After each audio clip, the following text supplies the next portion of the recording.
The martyrdom of Blaise in Armenia,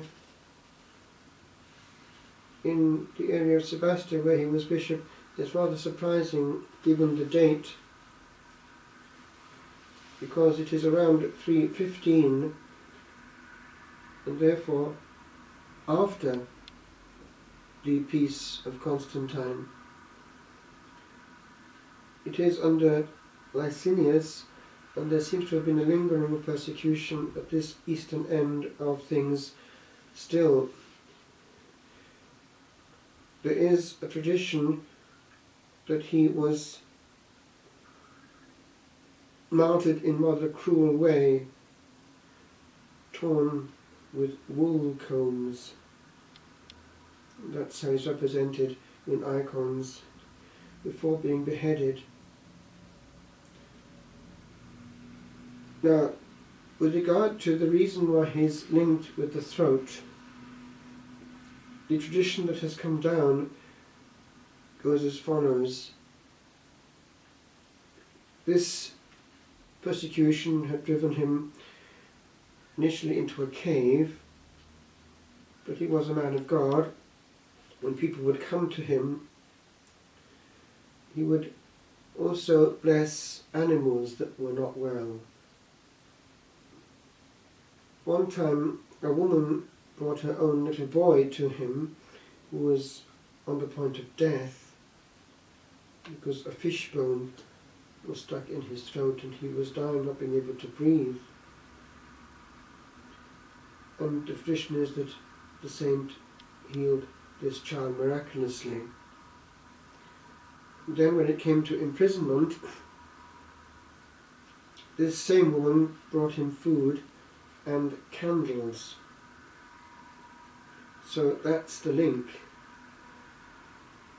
And then this suffering at the throat is something which can form certain discomfort for people for many years, and it would explain why many people still come for this healing. It's actually quite strange how in many Catholic countries great numbers come, even here at Dulic and at Bellustown, unexpectedly huge numbers came, and it's the same in Italy.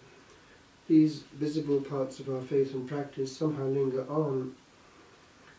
And also I understand that yesterday, despite the fact it was forgotten in the parish bulletin, huge numbers came for Candlemas.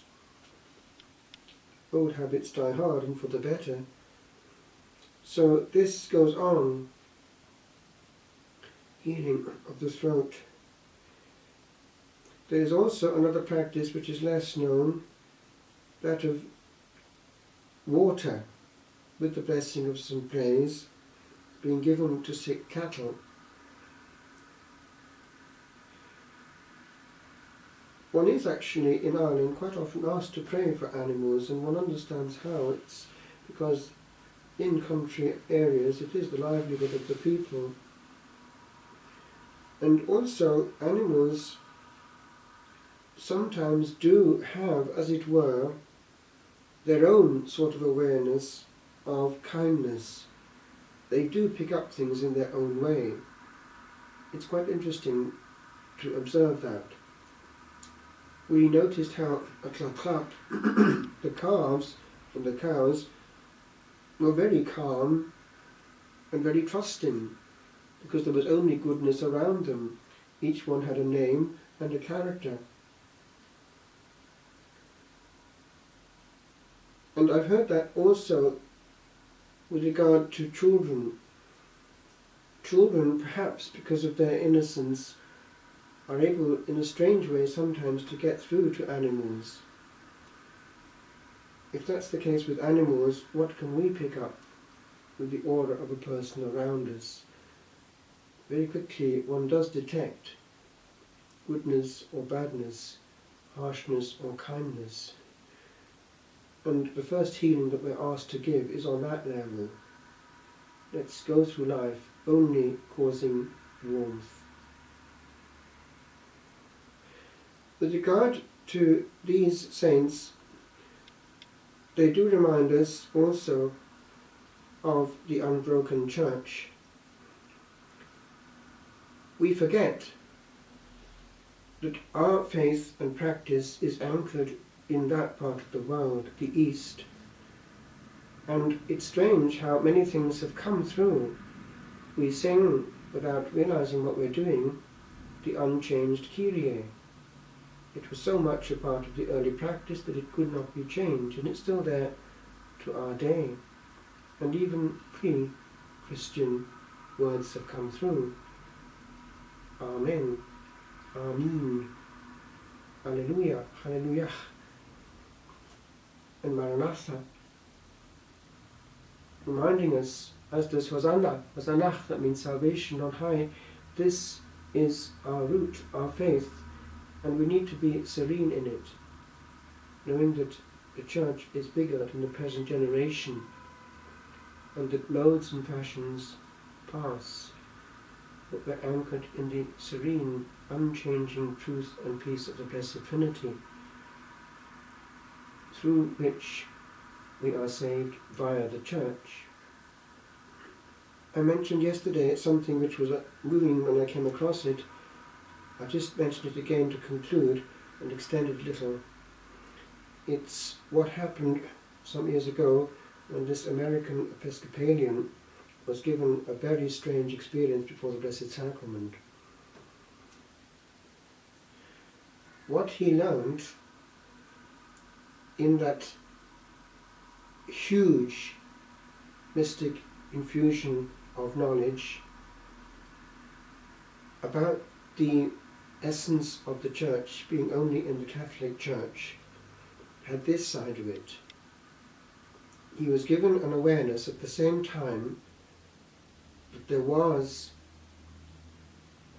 in that mystic body also much abuse and bad practice, but that did not change the fact that it was the life of the Trinity on earth, and that therefore that was the correct vision of things.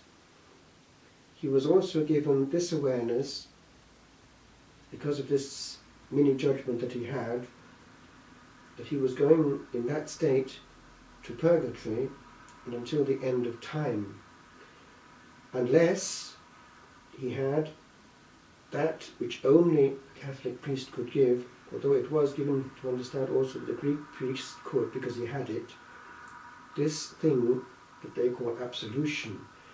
He was given to understand the mystery of the power of the priesthood coming from Christ our Lord across the centuries.